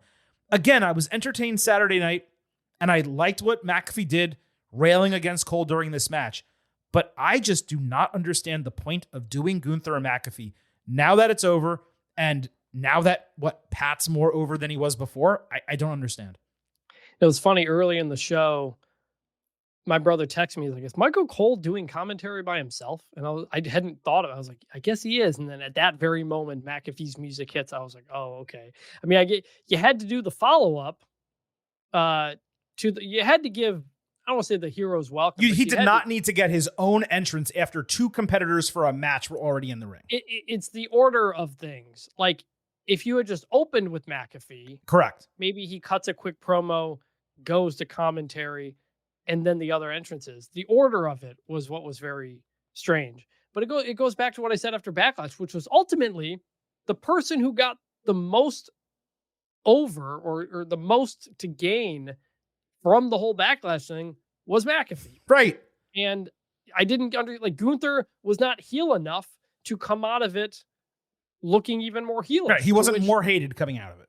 And then he goes back to the Jay thing, and I'm like, okay, have we just been wasting Gunther here for a month? So, if Gunther had bloodied him, you could have done so much more with this. Instead, you got a blood vessel, and that's it, and we're back to normal. It was a waste of a month, and that's why it felt like a big letdown. I like to think that WWE said to Pat, hey, Pat, why don't you just take Monday off and not work? And Pat's like, no, I have to work. Because the guy refuses to take vacation. He never stops. He does a million different jobs. Just don't go to Raw for 1 week. Sell it a little bit. Yeah. And they didn't sell it. Anyway, getting to the match. Gable hysterically screamed Lucha Libre sucks before a commercial break, and he tried removing Penta's mask at one point. Gable dominated offensively. Penta hit an anti-air codebreaker, which was awesome, and knocked him off the top rope before hitting a Mexican Destroyer Panama Sunrise style for the 1-2-3. I love that he's winning matches with that move. WWE treating the Destroyer as a finisher caliber move compared to it being overused and spammed elsewhere. That is a treat. And Gable sold it like absolute death. I noticed Penta grabbing his forearm. He has a pectoral issue. I hope he's okay. But this was damn good. Really good. I was pleasantly surprised to see a clean result, because I've just gotten so used to distractions or interference or non-finishes. I was like, oh, Penta got a win, a good win. Good. We need to see more of that. So really solid overall. Not really sure where Gable goes from here. He loses his spot to El Grande. He's kind of doing his whole thing now. And so Gable's just kind of floating around, I guess. I guess he is. Judgment Day commiserated backstage with Dominic Mysterio not understanding time zones. JD McDonough later did a literal demonstration to explain it to him, which was funny as shit. Especially because, by the way, Finn Balor was about to fight Flat Earther AJ Styles. So it just kind of worked all together. Dom asked Finn why he hesitated with the chair at Backlash. Balor called him paranoid, like when Rhea Ripley and Damian Priest were champions, and he promised to take care of Styles for him. There was also an early part of this where Carlito was chatting up Raquel Rodriguez in the corner. He's like, I know you miss Liv, but why don't we go out, get some food? You can pay and I'll pay you back. These deals remain straight up gold when you actually pay attention to all the little elements. This was good. Yeah, it was good. Actually, one of my longest takes, speaking of time zones, is that we shouldn't have time zones. We should have one universal time. There are lots of problems that come with it, but I've always thought of that, especially when I moved to the Central time zone, which is the best time zone still. But that was funny. This was good. They're doing enough with Judgment Day still to keep me interested. No, don't like that. Yeah, that's a shitty take. If you want to get rid of daylight savings, which I'm also actually not against, I'll at least hear that out. Well, it's no time zones? Come on. Every time I'm talking to someone about setting up a call or setting up a meeting. That's because you live in a shitty time zone, dude. You and I literally had this problem today when we were talking about a recording time. I had told you earlier. That's because you were late. Eastern. That's because you were late for the recording, though. That wasn't because of anything else. No, but I had said 3 Eastern earlier, and then we followed up again, and I just said 3, and you thought it was Central Time, And it's like, Well, I didn't think it was all at the same time. I didn't think it was Central Time. It was 3:50, and I hadn't heard from you. And I said, did you mean Central Time? And you're like, no, I'm just doing something else and I'll be there soon. I'm like, okay. So it was not confusion. I just didn't understand why you're never late. So I didn't understand why you were late. But look, Eastern Time in the United States is the only time zone that matters. Now, if you want to make that universal, fine. But I'm not changing other than that. Everything starting at 7 o'clock or 6:30 in the Central Time Zone is amazing. You're never done too late. It's great. Okay. We had AJ Styles against Finn Balor. Finn spoke with Roxanne again in the background of a backstage segment. It was standard fare for both guys here. Balor hit Sling Blade and his missile dropkick. Styles avoided coup de grace with Finn selling a leg AJ put into a calf crusher for a second time before suddenly, like almost out of nowhere, he just lifted him up, hit a Styles clash for a false finish. I love that. Judgment Day distracted as per usual. Balor avoided phenomenal forearm, hit an inverted DDT for a false finish.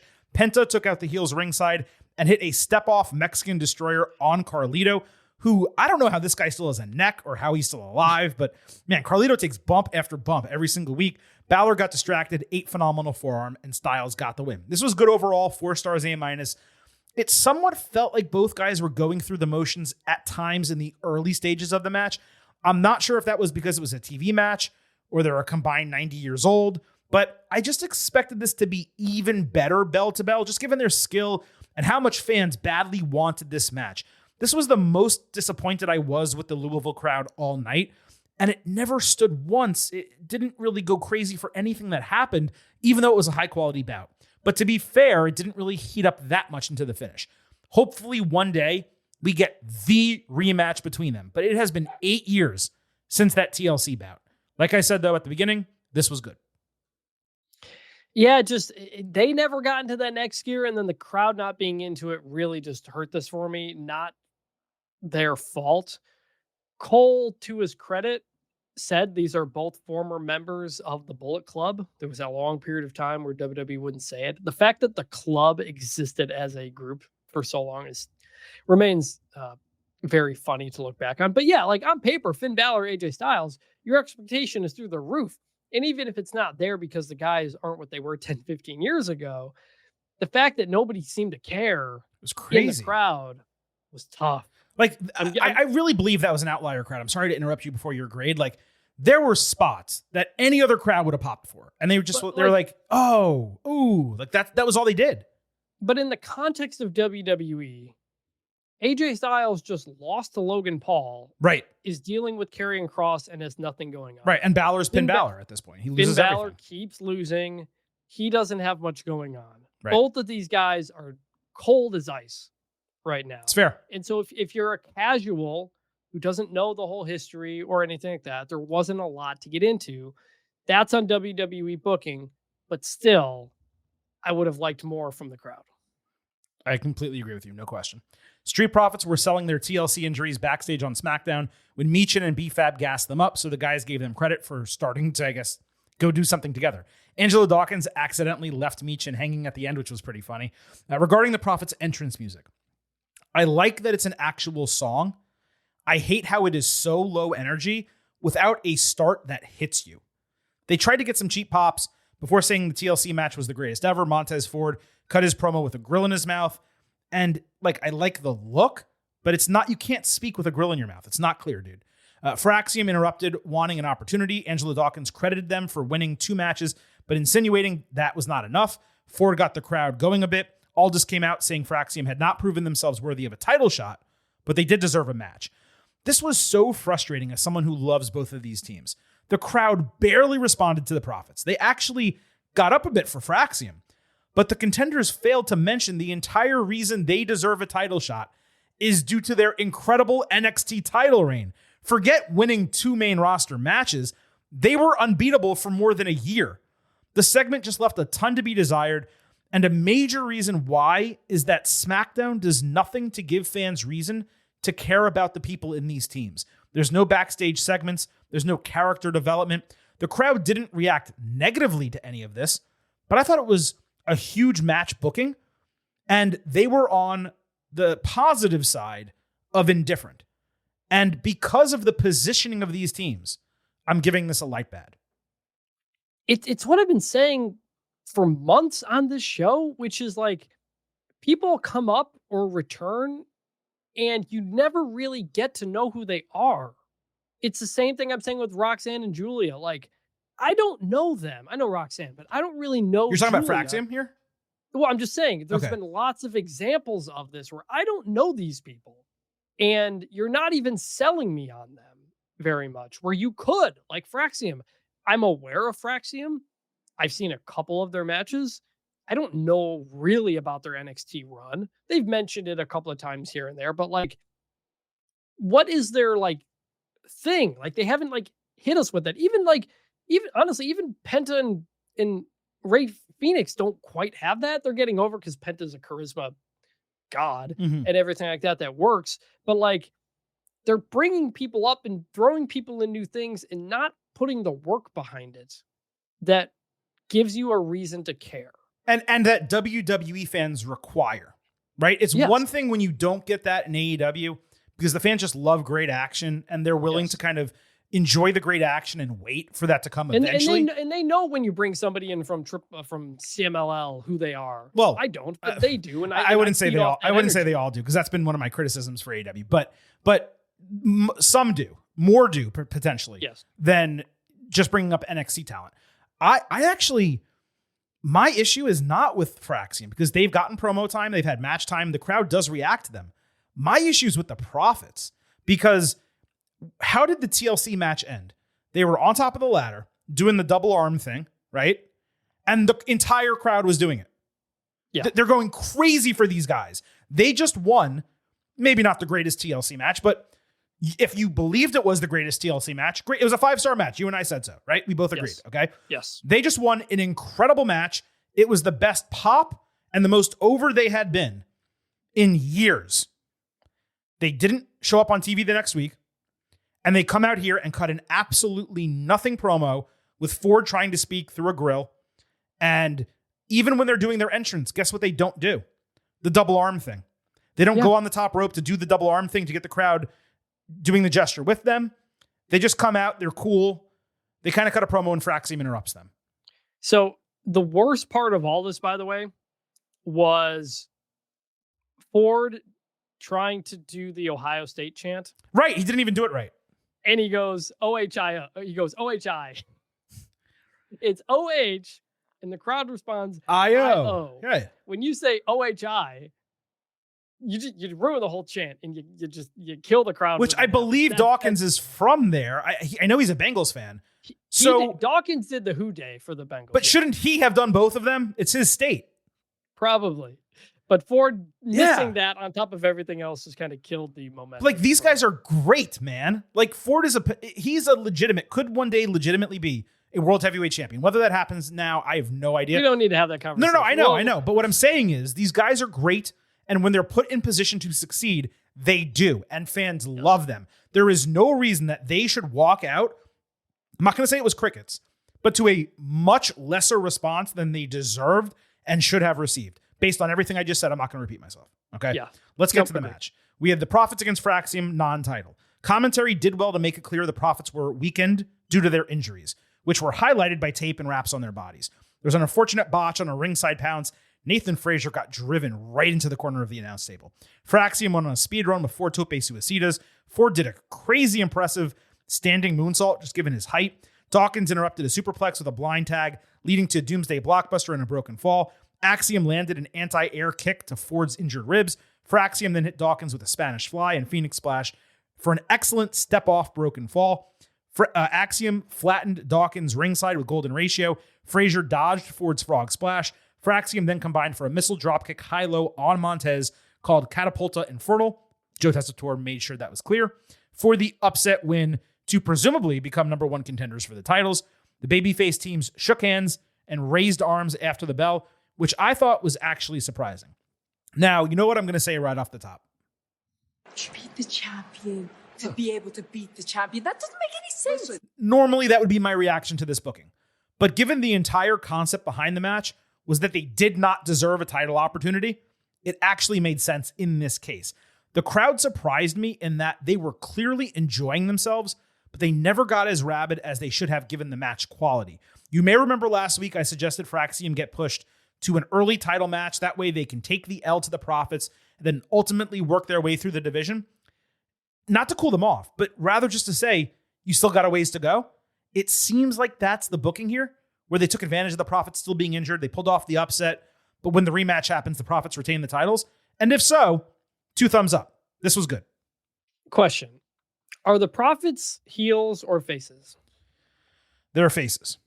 Tweener faces. Because a lot of the things they do are not that. And some things they are, some things aren't. Mhm. And then when you put them against Fraxium, who are supposed to be your new up and coming face champions, like it's just the dynamics around, again, the crowd not knowing technically who these people are and how to react to everybody was just like a bit off. And so when the Profits raised the hands of the team that beat them, which by the way, I don't know if you rarely see that in a loss. Usually you beat somebody and you raise their hand for respect. When they beat you, they don't need you to raise their hand. You know?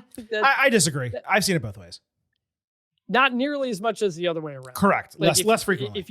If you had just seen that part, you would have assumed the Profits won. So it was a good match, and I'll give this a good. But I'm still just confused on how I'm supposed to like feel about a lot of this stuff. I did love that a lot of the moves, the big moves, were protected by pin breakups instead of kickouts. That's important. That's very big. The Spanish Fly was broken up. The mega blockbuster move Doomsday was broken Blockbuster. up. Yep. That was good. The match was laid out well and everything. So that's good.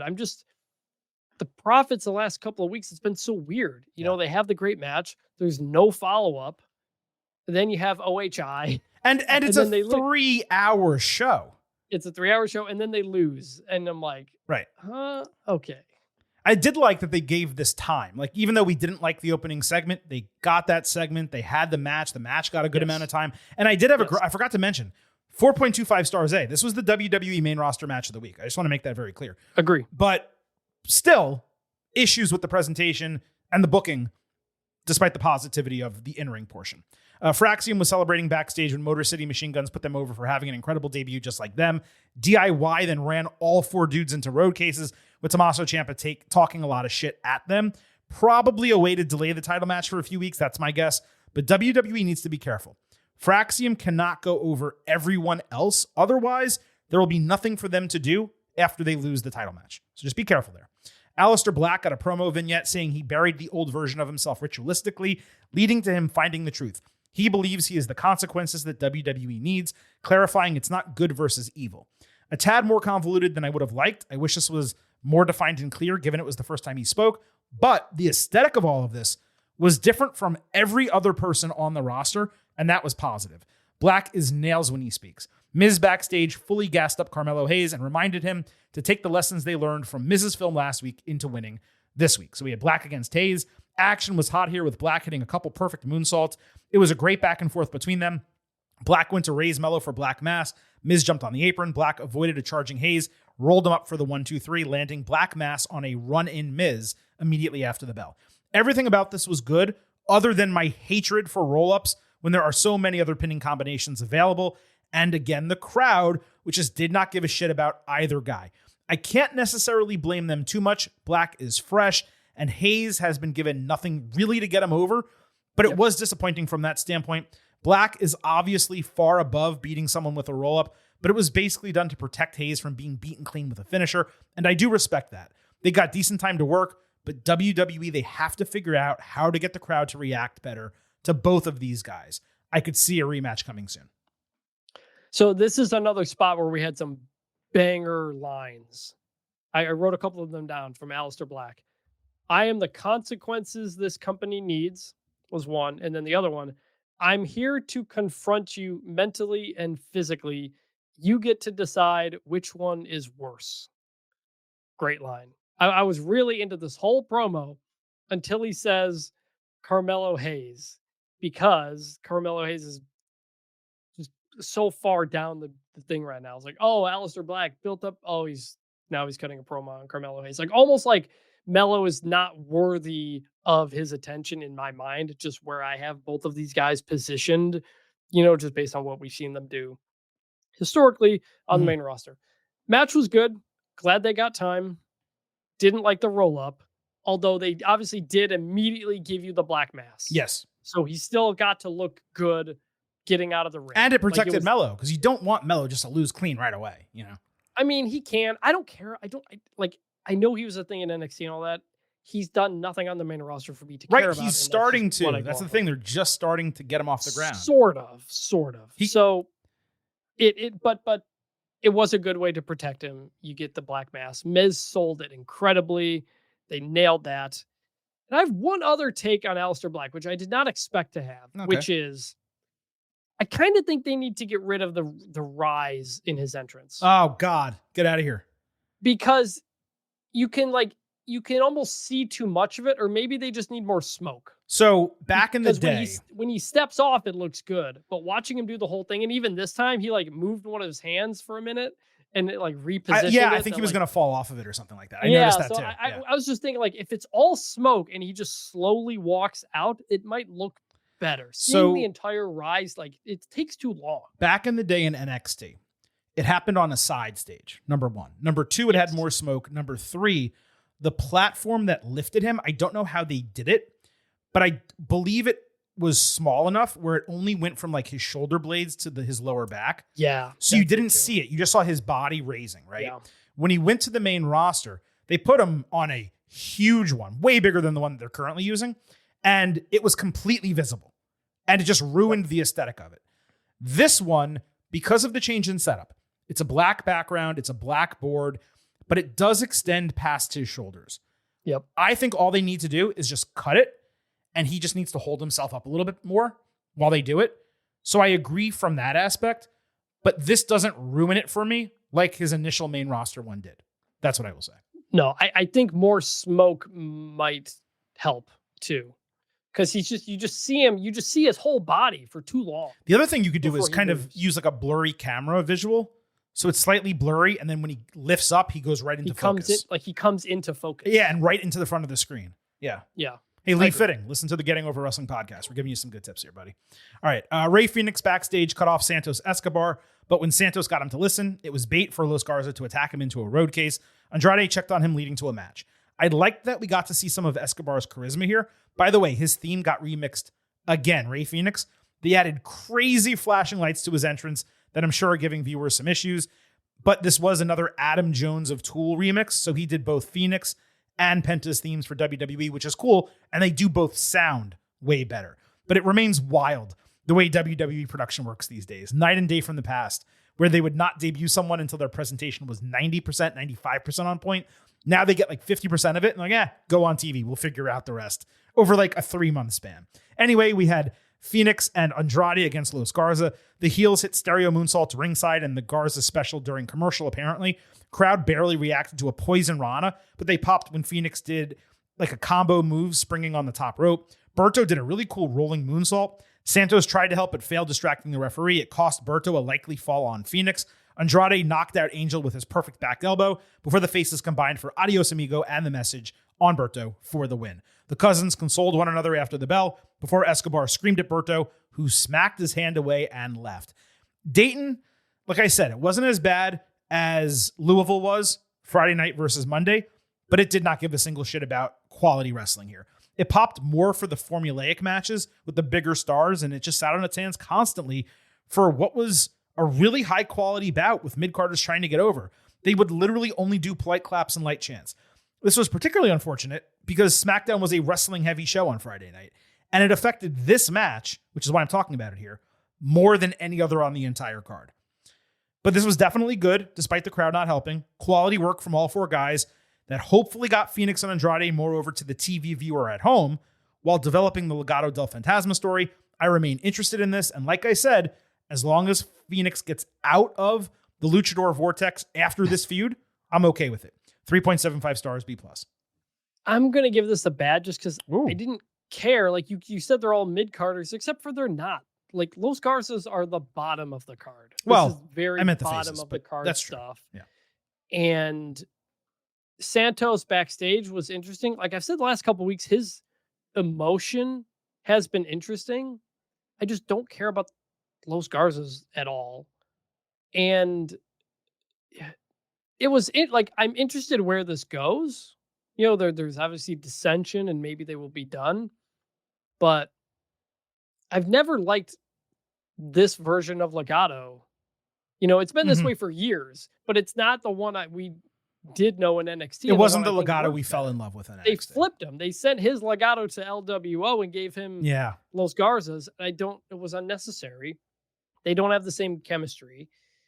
And like, I'm interested in Santos, but in the match was fine, but I just didn't care about this. They did a couple one-off Legado segments where like they would drink a little bit. One of them looked like it was in a hotel ballroom, if you remember. That was good. And they were good, but in NXT, they did them every single week. So it hammered home, these are people that you need to be scared of, that they're on a mission, they have goals, and he's rallying them together. In WWE on the main roster, they did it 2 times, like 3 months apart. And then they got rid of Elektra Lopez.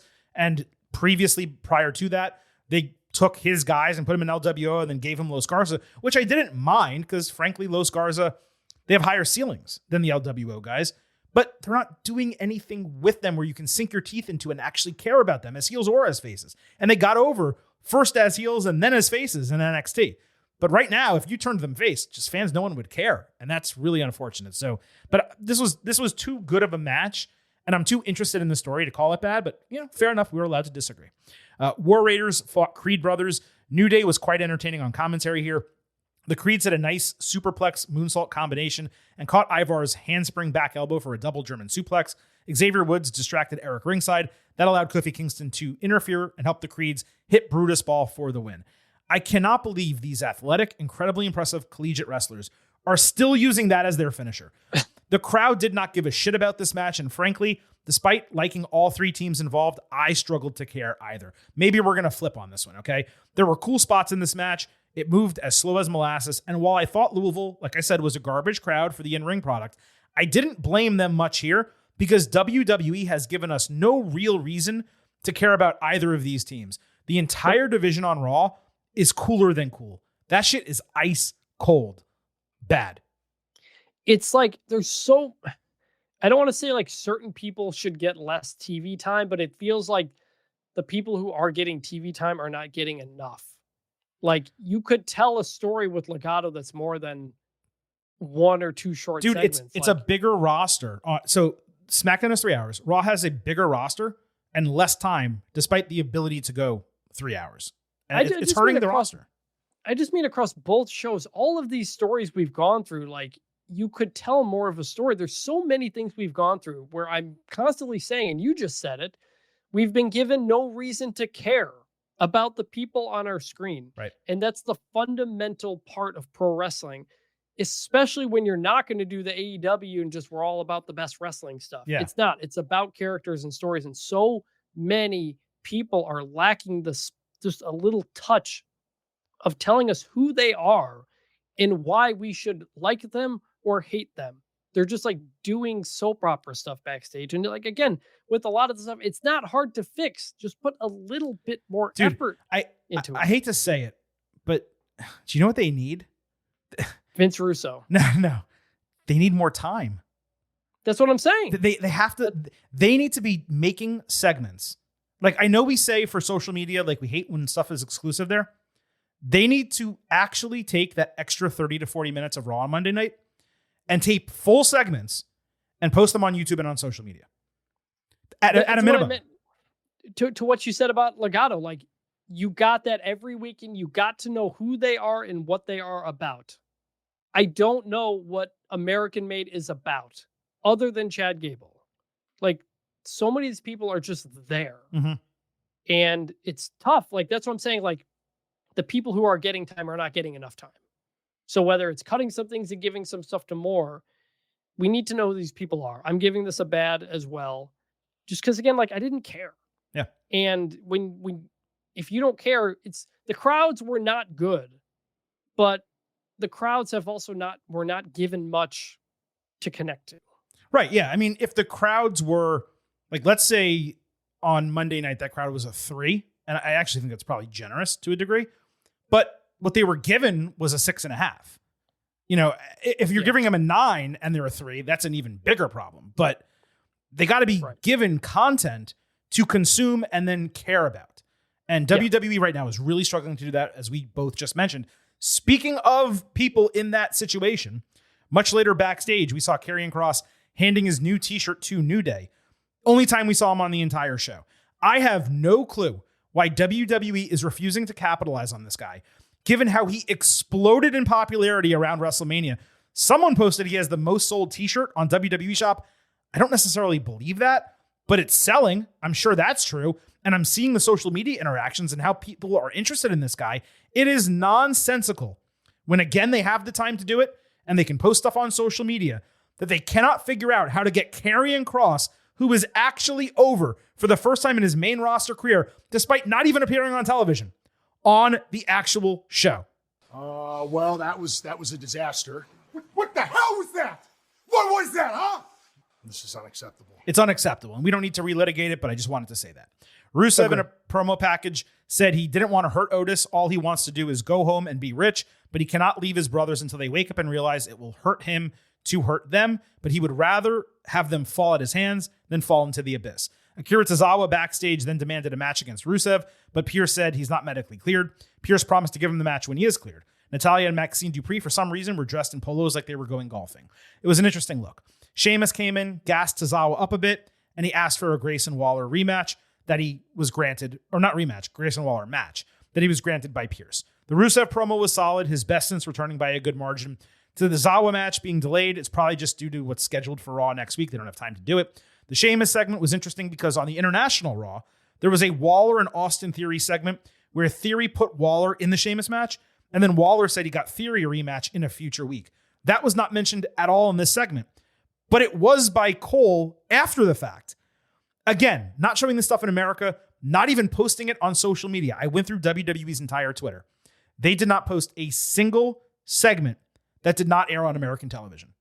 So I'm glad they're doing them, but they at least need to be posted immediately so we can understand what's happening.